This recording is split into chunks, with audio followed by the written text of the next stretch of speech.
Adorado sea Dios. Antes de entrar en los detalles de la palabra, quiero agradecer, entregar más bien saludos de mi amada esposa y mi familia. Debido a que tenemos culto allá en Cañaveral, pues ellos quedaron allá y les enviaron saludar. Gloria al nombre del Señor. Quiero que hablemos de esta palabra, hermanos. Aquí hay algunos protagonistas, entre ellos el profeta viejo, amén, que algunos han predicado de él, pero yo quiero hablar de ese hombre, ¿verdad? Que Dios lo hizo eso, un varón de Dios, un profeta. ¿Cuántos alaban el nombre del Señor? Y quiero hablarles de ese varón que empieza con mucha bendición, pero termina con una endecha. Termina lamentándose su muerte muy trágica. Murió por víctima de un león que lo atacó. Curiosamente el león no lo destruyó, no lo devoró, sencillamente le quitó la vida y se quedó al pie de él. Tampoco mató el asno. Generalmente los leones persiguen los asnos, los cuadrúpedos son su presa favorita. Y llama la atención que ese asno quedó ahí al pie del cadáver y el león estaba al pie. O sea, es un cuadro bastante llamativo, ¿cierto, hermanos? Amén. Pero extraigamos algunas lecciones de aquí, porque aquí hay un cuerpo pastoral, hay una zona en plena actividad. Yo bendigo también todo este trabajo en el nombre del Señor y me alegra de ser testigo de esto. El hermano Walter, que hace 12 años, ¿verdad? Ya hace 12 años que asumió aquí. Es que el tiempo pasa, amén. Y qué bueno que Dios les haya ayudado. Pero hablemos de esta circunstancia, porque el capítulo 12 habla de Roboam, este hombre malo que levantó su altar, todo lo hizo de su cuenta. Y entonces este varón de Dios, que una y otra vez se le llama varón de Dios. Varón de Dios en la Biblia es un varón del cual Dios es el dueño. Amén, hermanos. Toda persona que ostente ese título tiene que vivir a la altura de ello. No es cualquier cosa. Varón de Dios, primero porque es varón. Y varón presupone carácter, ¿cierto, hermano? Dignidad, nobleza, humildad. Y cuando es de Dios esa persona, eso lo sube un poco más. No para su vanagloria personal, pero ser varón de. Esto tiene una connotación profunda, hermanos míos. Ustedes, miembros de iglesia, oren mucho por el varón de Dios que tienen al frente en la iglesia local, por todos los que tenemos esta carga, porque esto pesa. Satanás no quiere los varones de Dios. Él quiere que todos sean de Él. El Señor lo reprenda. Amén. Ser varón de Dios pues implica, porque es una vida que no es común y corriente. El varón de Dios no puede darse los lujos que otros se dan. Amén, hermano. La esposa, los hijos, la familia del varón de Dios también deben captar y percibir ese gran privilegio que implica tener a un papá como varón de Dios. Este hombre fue comisionado por Dios para corregir las locuras de Roboam, que había hecho su templo, su altar, todo. Y entonces este hombre estaba a punto, Roboam, de ofrecer un sacrificio cuando llegó el varón de Dios. Bendito sea el Señor.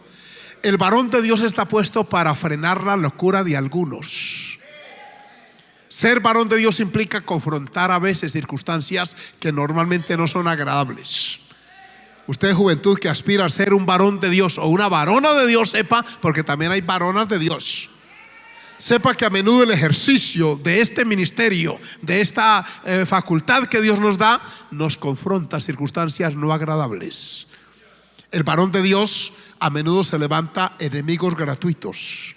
Tiene que hacerlo en función de su trabajo pastoral, de su vida recta delante de Dios. Alabanzas al nombre del Señor. El varón de Dios, por lo tanto, hermanos, se expone a todo eso, porque no anda de acuerdo a la corriente del mundo, no armoniza con las circunstancias sociales que generalmente el mundo acepta. El varón de Dios es diferente. Tiene que ser diferente. Pues el varón de Dios viene al altar. ¿Cuántos dan gloria al Señor? Y clamó contra el altar, no a favor, contra, porque ese altar era, si usted lee con detalle el capítulo 12, no ahora, usted encontrará que ese altar de Roboam era un altar profano. Él lo había hecho de su cuenta, era un altar de su propia invención. Entonces el varón de Dios llega a ese altar. Altar es lugar levantado como este. Esto es altar. Amén. Y levantado con un propósito: adorar y bendecir al Dios del cielo. Porque hay otros lugares que son levantados, pero no tienen el mismo uso ni la misma connotación que el altar. En este altar, hermanos, se ora por enfermos, se expone la palabra. aquí es edificado el pueblo. En esa parte de allí, una y otra alma con frecuencia hallan la paz y el perdón que necesitan. Por eso es que el altar no puede ser cualquier lugar. Bendito sea el Señor. Ahí se ora, ahí se gime. Allí en el altar hemos encontrado tantas bendiciones, ¿verdad que sí, hermano? Pero cuando el altar es legítimo, es de Dios, es santo, es puro, y este no lo era. Por lo tanto, el varón de Dios clama contra ese altar, y oiga la expresión que pronuncia: altar, altar, así ha dicho Jehová, he aquí que la casa de David nacerá un hijo llamado Josías. Y sigue dando una profecía. Cuando este Roboam escucha que yo, manda a la gente, grita: prenderle, prenderle. Y cuando él intenta levantar la mano para dar la orden, la mano se le seca. Lo que indica que este hombre era de verdad varón de Dios, el que había pronunciado. A su nombre sea la gloria. Que venía por palabra de Jehová. Él no vino por su propio capricho. El varón de Dios no se conduce de acuerdo a su propio criterio, sino de acuerdo a la voluntad de Dios y a las directrices que la palabra del Señor están. Eso es lo que tiene que hacernos diferente. Aunque nos ceñimos a una normatividad jurídica del país donde estemos, del lugar donde nos encontremos, ¿cierto? Acatamos las normas porque es bíblico hacerla. Nosotros tenemos adentro un código que lo hemos extraído de la palabra y que ha hecho parte de nuestra vida, de nuestra filosofía, de nuestra manera de pensar. Por eso los que me oyen, por favor, que usted oiga que un varón dice ser de Dios, mire qué conducta tiene, cómo es su comportamiento. Sea bendito el nombre del Señor. Porque si uno dice ser de Dios, tiene que andar, dice Juan, como él anduvo. Pues el hombre pronuncia este varón de Dios, y resulta que cuando el otro intenta dar la orden para capturarlo, prenderle, por supuesto, para oponerse, la mano le queda seca. Ya entonces Roboam cambia de opinión y viene de una manera humilde, le pide misericordia y le dice: ore a Dios. Y él ora y la mano le es restaurada. O sea, este hombre era respaldado por Dios, hermano. Miren ustedes qué bendición esto. Qué bueno que tengamos un cuerpo pastoral, varones. Bendito sea el Señor por esto. Sepan ustedes, amigos que están oyendo, que un pastor tiene una función que trasciende a lo social y que va más allá. Y hermano, el ministerio pastoral es de tanta bendición, hermanos, que de él depende no solo el bienestar temporal, sino la salvación eterna. Sepan que lo que uno enseña en un altar endereza el rumbo de los que la captan y lo siguen. Gracias a Dios por ese privilegio. Entonces vamos a avanzar porque el tiempo lo hace.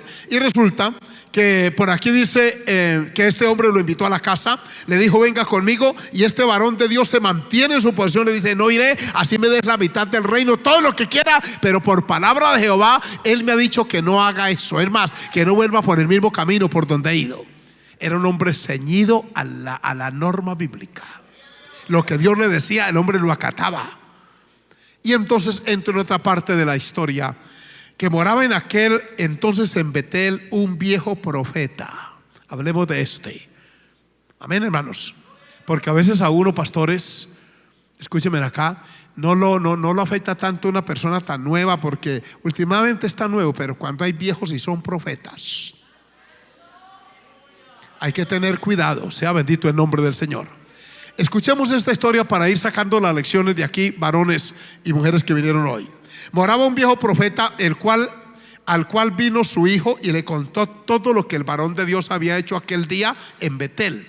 O sea, el hijo de este viejo profeta estaba por allá y vio la mano seca, vio la restauración posterior, vio todo aquello, vio cómo el altar se desbarató y cayó, se acabó, vio todo eso. Y este muchacho vino impresionado, le contó al papá, el viejo profeta, que no había hecho presencia allá en Betel. A él le llega la información. Y entonces dice aquí este viejo profeta que le contaron también su padre las palabras que había hablado al rey. Todo el detalle se lo transmitió el hijo al profeta, y su padre les dijo: ¿por qué camino se fue?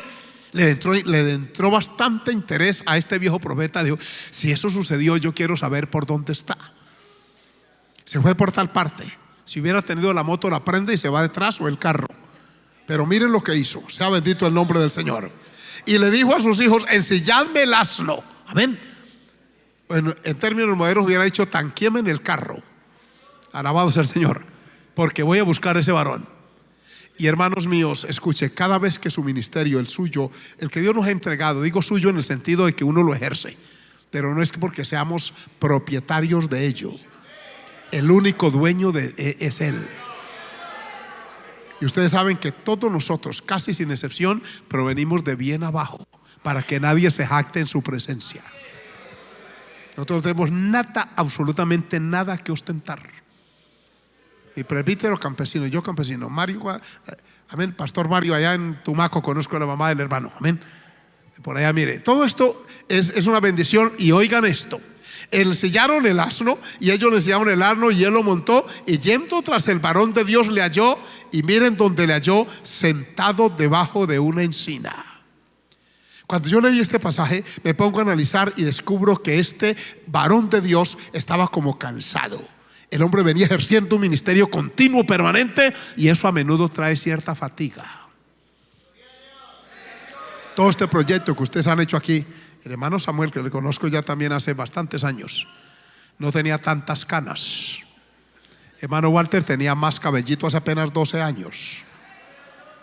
El pastor Joaquín, amén. Aquí nadie puede levantar la mano y decir yo me exceptúo. Aquí no hay nada, hermano.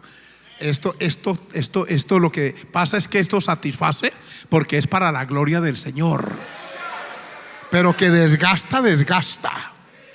Cansancio había en este hombre cuando justo el viejo profeta lo encuentra debajo de una encina. Cansado allí, es un árbol bien frondosito, y allí estaba debajo. Tal vez estaba sentado allí descansando el hombre de largo camino, porque este sí no andaba en asno, él andaba a pie, y el otro por andar en asno lo alcanzó más ligero. Y oigan la pregunta que le hace: lo halló sentado debajo de una encina y le dijo: ¿eres tú el varón de Dios que vino de Judá? Y él le dijo: yo soy. Entonces le dijo: ven conmigo a casa y come pan. Mas él respondió: no podré volver contigo, ni iré contigo, ni tampoco comeré pan, ni beberé agua contigo en este lugar, porque por palabra de Dios me ha sido dicho. Mire que esto se lo repitió, se lo dijo primero a Roboam, y luego se lo repite a este hombre. Él tenía claro aquí lo que tenía que hacer. Que el Señor nos ayude a no olvidarnos, varones, de uno olvidarse de lo que tiene que hacer. Una vez fui yo a dar la Santa Cena en la zona de Arauca, donde era presbítero, en una iglesia pequeña, y vino una joven muy mal vestida. Ella yo la había bautizado como unos 6 u 8 meses atrás, y me sorprendió verla, esa niña. Pensé que se había descarriado, y pienso que de espíritu lo estaba. Resulta es que el pastor fue donde ella y le dijo: ¿usted por qué viene así tan mal vestida? Usted se le olvidó que... Ella dijo: pues no se me olvidó, lo que pasa es que como usted ya hace tantos meses que no predica del vestido largo, yo pensé que a usted se le había olvidado, pastor. Oigan eso, pastores, que hay cosas que tienen que estarse repitiendo, y repetir. ¿Cuántos alaban el nombre del Señor? Y una virtud que tiene que tener todo varón de Dios es repetir con frecuencia los puntos cardinales, hermano, de la vida cristiana. Estar mostrando con frecuencia el camino que hay que seguir. Sea bendito el nombre del Señor. Así parezcamos a veces repetitivos y monótonos. Hay gente que dice: pero no hay nada nuevo, siempre lo mismo. Es porque la necesidad es la misma, y el pueblo requiere de la misma necesidad, y uno ve continuamente la urgencia de estar repitiendo. Noten que las palabras que este profeta le dijo, este varón de Dios al profeta, fue las mismas que le había dicho a Roboam. Por palabra de Jehová me está prohibido, yo no puedo. Y empieza a establecer diálogo con el profeta viejo. Y aquí el asunto es que avanza esto, y resulta que el otro le dijo, mintiéndole, oiga esto, le dice: yo también soy profeta como tú. Hermanos, si ese lenguaje sí que es contagioso y que hay que tener cuidado. Cuando alguien le dice: Dios me dijo, como ese lenguaje a veces lo usamos nosotros, ¿verdad? Amén. Dios me dijo. Le dijo una vez una señora a una hija, la llevó al culto en una dominical. La muchacha muy mal vestida, con esos top así, un pedazo de estómago descubierto. Y entonces me dijo: vine porque mi mamá me invita a esta iglesia, pero a mí no me gustan estas iglesias radicales, fundamentalistas. ¿Qué no dijo? Pues está en libertad de regresarse. Si no le gusta, usted no está obligada a estar aquí. Pero ella añadió y me dijo: además yo soy líder en mi iglesia y Dios habla conmigo todos los días, mañana y tarde. Yo me quedé mirando de arriba abajo, yo quedé sin palabras. Pero la mamá, antioqueña por cierto, La miró otra vez y le dijo: y tanto que te habla Dios, ¿no te ha dicho que te aprendas a vestir? Amén. No hubo más que decirle. La despedí, la saludé y la despedí una vez, porque la persona que Dios le habla por fuera se nota también. Amén, hermanos. Y Dios en esta obra nos ha dado palabra para uno conocer a través de ella quién es de verdad. Nosotros no pasamos entero. No solamente evaluamos el mensaje, sino el mensajero también. Amén, hermano. Cuando alguien dice que es varón de Dios, uno también tiene derecho a auscultar, a ver si lo es o no lo es. Cuando este viejo profeta le dice: yo también soy profeta, mintiéndole. Aquí se aclara esto. Resulta que el otro entró como en un análisis: si es profeta y yo también lo soy, o sea, tenemos algo en común. Santo es el Señor. Qué área tan... Miren lo riesgoso esto. Cuando alguien venga y le diga: es que yo también soy pastor, le dice a usted: es que yo también. Cuidado con eso, porque no todo el que, mire hermanos, no todo el que dice Señor, Señor, dice la palabra. Es porque está en la voluntad del Señor. Y empieza el diálogo y avanza. Yo también soy profeta como tú, y un ángel me ha hablado por palabra de Jehová. Mire que usó el mismo lenguaje, y diciéndole: tráele contigo a tu casa para que coma pan y beba agua. Entonces volvió con él y comió pan en su casa y bebió agua. ¿Qué fue lo que hizo que este varón de Dios cayera en esa trampa, llamémoslo así? El lenguaje que el otro usó: yo también soy profeta. Yo también, dijo alguien, yo también soy prevístero, dicen por ahí en otros países. Alabado sea el Señor. Hermano, usted y yo tenemos que tener una comunión con Dios para uno discernir la información que le llegue. ¿Cuántas veces llegan a una iglesia que está, por ejemplo, en una buena ubicación como esta, y llegan ministerios por ahí itinerantes, se llaman, ¿cierto? Algunos son interdenominacionales. Se ponen unos nombres rimbombantes y dicen: yo también soy profeta. Inclusive intentan profetizarnos. Así dice Jehová, me dijo uno hace poco. Ese carro que tienes no lo mereces. Tú mereces un carro mejor. Le dije: ya, déjeme el carrito quieto. Ya ando en un esparcito modelo 9. Porque es que uno ya, mire hermano, uno aprende en esto. Alabado el nombre de Jesús. Amén, hermanos. Ya una vez por allá en los llanos, una profeta, así dice Jehová, hace casi 30 años, me iba a casar por allá fuera de la voluntad de Dios, y yo escapé de su presencia. Huí como el ave. Amén, hermanos. Mire, no solamente pastores, hermanos de la iglesia, sean cuidadosos con esto. Hoy hay un auge de tanto falso profeta por ahí que andan prometiendo ministerio, y una cantidad de gente rebelde por ahí, hermano, andando de ministerio, de misión en misión, buscando, hermanos, de dónde de subsistir, solamente porque la motivación no es espiritual, no es santa, no es recta, no es ética, no es bíblica. La motivación es muchos varados andan por ahí ofreciéndose con mercadería barata. El pueblo santo de Dios sabe discernir. ¿Cuántos dan alabanza al Dios de la gloria? Y la vida en estos casos, con toda modestia se lo digo, de nosotros está, hermanos míos, a la orden del día. Nosotros somos páginas abiertas. Yo le decía a alguien una vez, le dije: cambie de pastor, tiene derecho, pero cámbieme por un pastor mejor. Para eso me insta, me reta a mí a crecer. Amén, hermano. Pero cambiarlo a uno, hermano, que lleva todos estos años encima por un andariego que llega por ahí, como aquel levita que andaba por allá por el monte de Efraín. ¿Se acuerdan? El andariego ese que llegó a la casa de Micaía, ¿cierto? No es justo. No hagan eso con nosotros.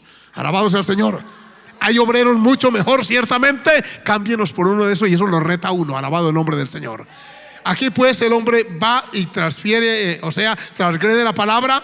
Y el versículo 20: aconteció que estando ellos en la mesa, vino palabra de Jehová al profeta que le había hecho volver. El mismo el que dijo: y clamó al varón de Dios que había venido de Judá, diciendo: así dijo Jehová, por cuanto has sido rebelde al mandato de Jehová, y no guardaste el mandamiento que Jehová tu Dios te había prescrito, sino que volviste y comiste pan y bebiste agua en el lugar donde Jehová te había dicho que no comieses pan ni bebieses agua, no entrará tu cuerpo en el sepulcro de tus padres. Cuando había comido pan y bebido, el que había hecho volver le ensilló el asno. Oigan ahora, él le miente y luego que cae en la trampa él mismo, que es lo doloroso, hermano. Nos guarde el Señor. Saben que hay gente que le han dicho a otro: yo lo apoyo, yo estoy con usted incondicionalmente, para propiciar divisiones, y ese mismo después, hermano, se le vuelve en contra. Miren que los mismos que le dieron la plata a Judas por Jesús, lo mismo que dejaron los 30 piezas de plata, fue los mismos que le dijeron cuando él se las tiró por los pies y le dijo: yo he vendido sangre inocente. ¿Sabe qué dijeron los impíos? A nosotros qué nos importa, ya el negocio se hizo. Esa misma gente que a veces uno cree que son incondicionales, no lo son. ¿Cuántas veces, hermano, hasta en los altares se les ha prometido? Hay mujeres y hombres que le han prometido fidelidad hasta el día de la muerte. ¿Es así o no? Y poco tiempo después se traicionan, o mucho tiempo. Entonces, hermano, ¿por qué este hombre, el mismo que lo trajo y que lo encontró en la encina, ahora le ensilla el asno? Pero antes le dice: por cuanto esto hiciste, tu cuerpo no quedará en el sepulcro de tus padres. Tan sencillo que era comer pan y beber agua. Pero es que Dios en detalles pequeños nos prueba. A veces no es resistiendo una tentación moral, no es solamente eso, es en pequeños detalles, cositas pequeñas insignificantes. ¿Cuántos alaban el nombre del Señor? Sí, pastores. Hay cosas que la obra establece: pero esto es un mandamiento de hombre. No, sencillamente hágalo. Se nos sugirió que tuviéramos una junta administrativa que nos ayude en la parte económica. ¿Por qué algunos le tienen temor a eso? Sencillamente busca personas de confianza y ellos trabajan y nos ayudan. Y a veces cosas como esas que quedan en el secreto allá, usted cree que eso arriba no lo ven, pero hay cosas que lo ven. Miren que este pecado de este varón de Dios no fue una cosa grave desde el punto de vista ético ni moral. Amén. Además estaba cansado, además tenía sed, tenía hambre posiblemente. Qué malo tenía comer en la casa del viejo profeta, ¿cierto? Y beber, pero para Dios estaba mal. Luego viene y le dice, y voy avanzando, mire lo que dice: entonces, por cuanto esto hiciste, yéndose, dice aquí, le ensilló el asno. Amén, lo mandó, o sea, él mismo allá en la casa para salir, los hijos le ensillaron el asno, y ahora aquí el viejo profeta, amén, le ensilló el asno y lo mandó, y yéndose le topó un león en el camino y le mató, y su cuerpo estaba echado en el camino, y el asno junto a él, y el león también junto al cuerpo. Este versículo sí que me ha llamado a mí la atención. Amén. Porque es que, ¿por qué el león no lo devora? ¿Por qué no mata al asno? ¿Por qué se queda el león ahí al pie de la víctima? ¿Cierto?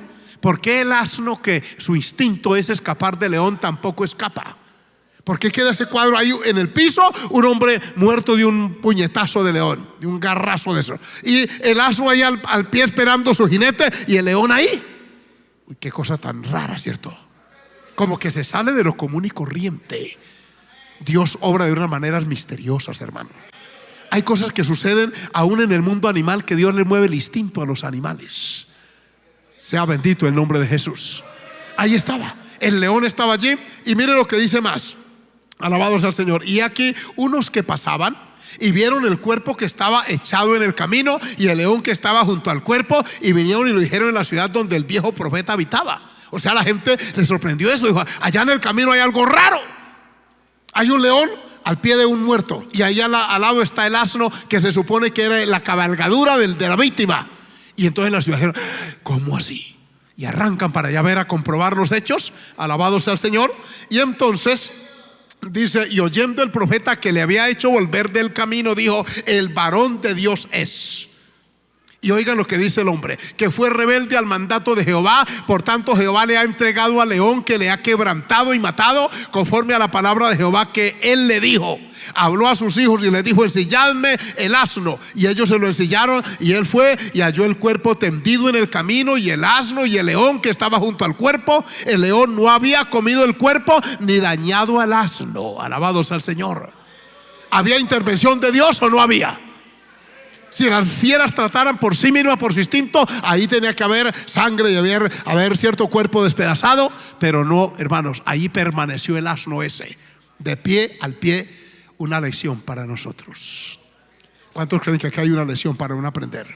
Mire, hermano, cuando lea la Biblia, mire los detalles que hay en ella. No pase de carrera, imagínese la escena. A todos los pastores les digo: es bueno uno leer la Biblia uno solo, a veces sin musiquita de fondo, ni los voceros de Cristo, ni Alvarado, todos los que oímos cuando eso los oímos después en el carro. Pero uno se pone a leer y a imaginarse la escena, y uno saca de ahí. Alabado el nombre del Señor. Y aquí viene la gente corriendo, vienen todos. Cuando llegó la noticia, porque este profeta les dio el asno, pero no lo acompañó, lo dejó ir solo. Y cuando el otro se regresó, fue que hubo la muerte esta. Y allá en la ciudad se da la conmoción. Viene un grupo a ver. Y cuando él oye allá en la ciudad, dice: ese es el varón de Dios, porque Dios le dijo que no lo hiciera. Y por cuanto fue rebelde a esto. Y entonces así pasó. Entonces tomó el profeta el cuerpo del varón de Dios, lo puso sobre el asno y se lo llevó. El levantamiento del cadáver lo hizo el mismo que lo había engañado. ¿No le parece a ustedes curioso esto? ¿Cómo se imaginaría el viejo profeta? Hacía poco había hablado con él, lo había tenido en casa, le dio comida, le dio bebida, y ahora él mismo tiene que levantar su cuerpo del piso, montarlo sobre el asno. Montarlo, si puede usar ese término, porque no montañar a cadáver, sino ponerlo encima del asno y llevárselo. Tiene que ser un cuadro tremendo. ¿No cree que la conciencia del viejo profeta: yo le mentí a este hombre, pero él tuvo también la culpa por haberme creído? Sea bendito el nombre del Señor. ¿Cuántos alaban el nombre de Jesús? ¿Qué discernimiento se requiere para uno percibir la aparente adulación y el aparente elogio y entender que no es de Dios lo que están diciendo? Cuando usted oiga una profecía muy llena de muchas florecitas, muy hermosa, aplíquele el beneficio de la duda. Es muy probable que no sea Dios el que está hablando. Amén, hermanos.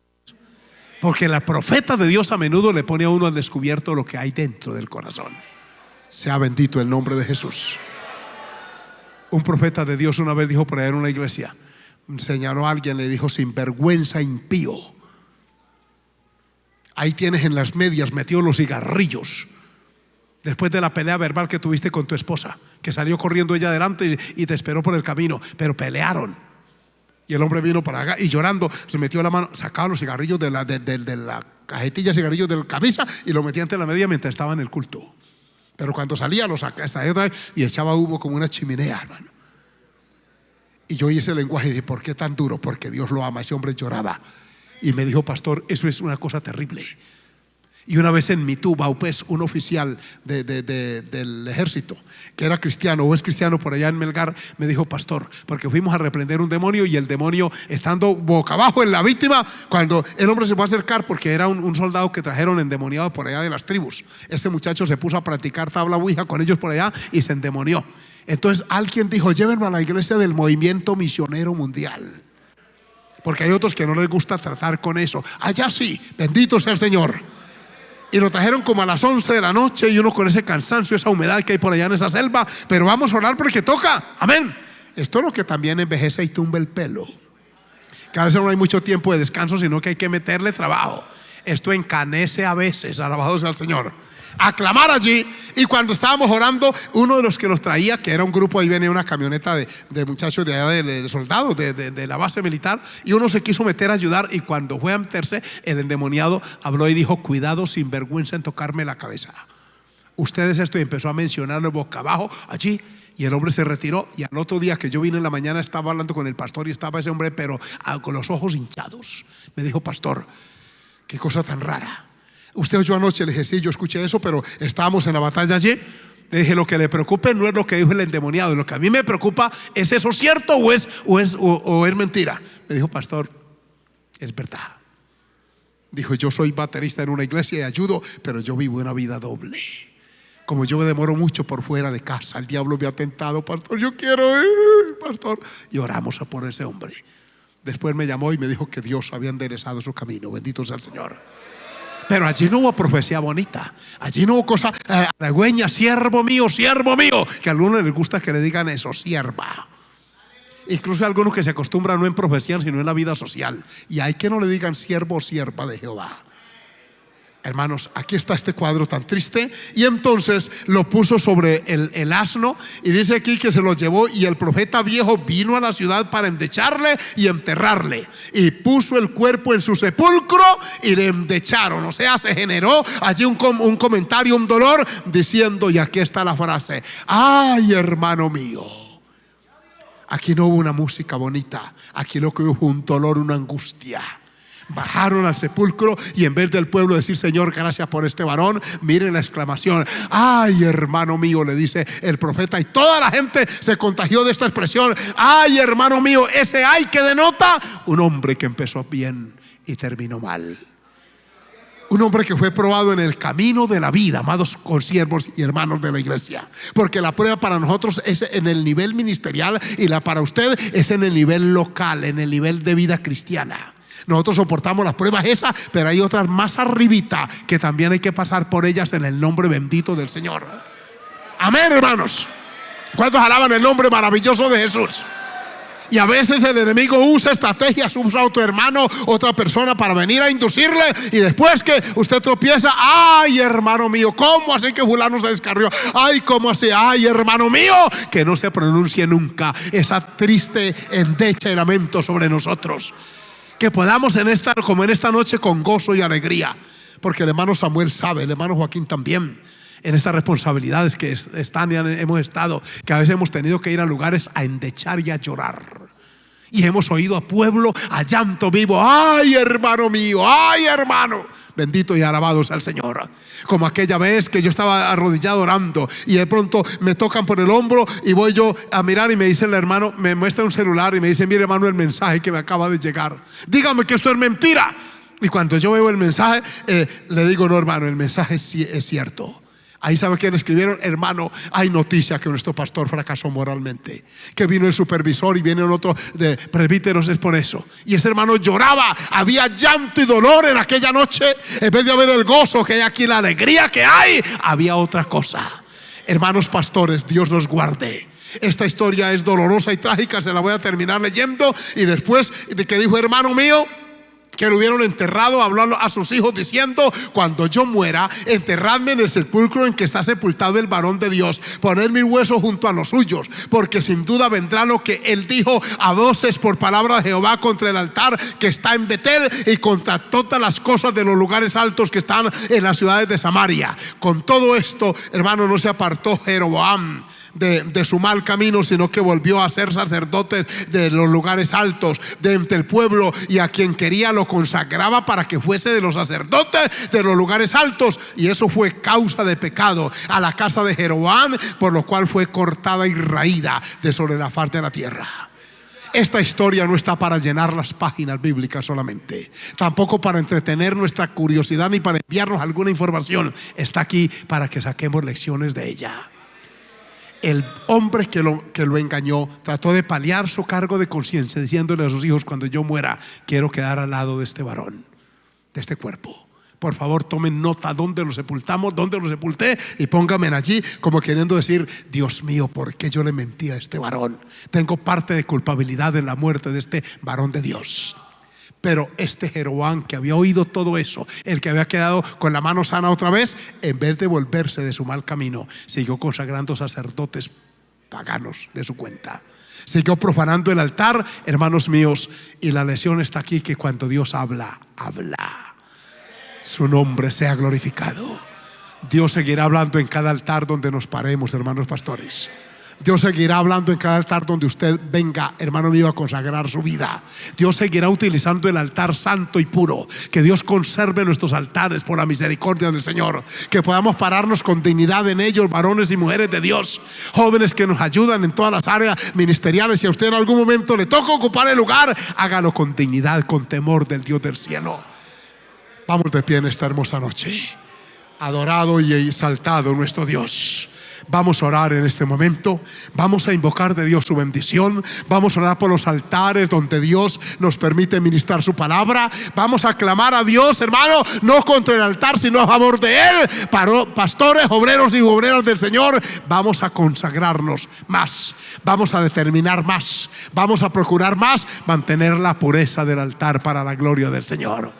Si en esta noche hay aquí alguna vida, precisamente como dice la palabra, que quiere venir al altar a decirle al Señor algo, yo no sé qué quiera usted decirle. Aquí hay un altar. Es verdad que es un día de semana, ha sido un día caluroso, ha habido demasiado cansancio y a veces fatiga, pero el Dios del cielo está aquí en esta hermosa noche para bendecir nuestra vida y escuchar nuestro clamor.